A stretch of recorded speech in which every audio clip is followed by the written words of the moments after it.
నిజామాబాద్ జిల్లాలో అర్ధరాత్రి పూట ప్రమాదం జరిగింది. బడాపాడ్ దర్గాకు వస్తున్న వ్యక్తులకు సంబంధించిన బస్సు బోల్తా కొట్టింది. అందులో 8 మందికి తీవ్ర గాయాలై నిజామాబాద్ జిల్లా ఆసుపత్రిలో చికిత్స అందించిన పరిస్థితి నెలకొంది. ఏదైతే కామారెడ్డి జిల్లాలో సైజ్ స్నాచింగ్ పాల్పడ్డారు 2 యువకులు. వారిని పోలీసులు గుర్తించే ప్రయత్నంలో ఉన్నట్లు తెలుస్తుంది. నిజామాబాద్ జిల్లాలో ఇప్పటికే సీఎం కప్లో గెలుపొందిన వారందరినీ జిల్లా కలెక్టర్ సన్మానించనున్నారు. ఆమె నిజామాబాద్ జిల్లా కలెక్టర్ ఇలా త్రిపాఠి ఏదైతే క్రీడల్లో నైపుణ్యం సాధించిన వారందరినీ కూడా సన్మానించిన పరిస్థితి నెలకొంది.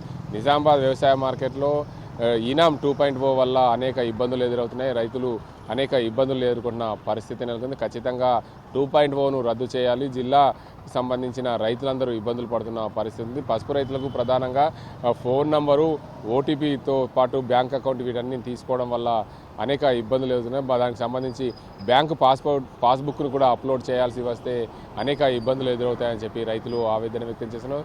దీన్ని కేంద్ర రాష్ట్ర ప్రభుత్వాలు గుర్తించి ఖచ్చితంగా దాన్ని సవరించే దిశగా ప్రయత్నం చేయాలని చెప్పి కోరుతున్న పరిస్థితి నెలకొంది.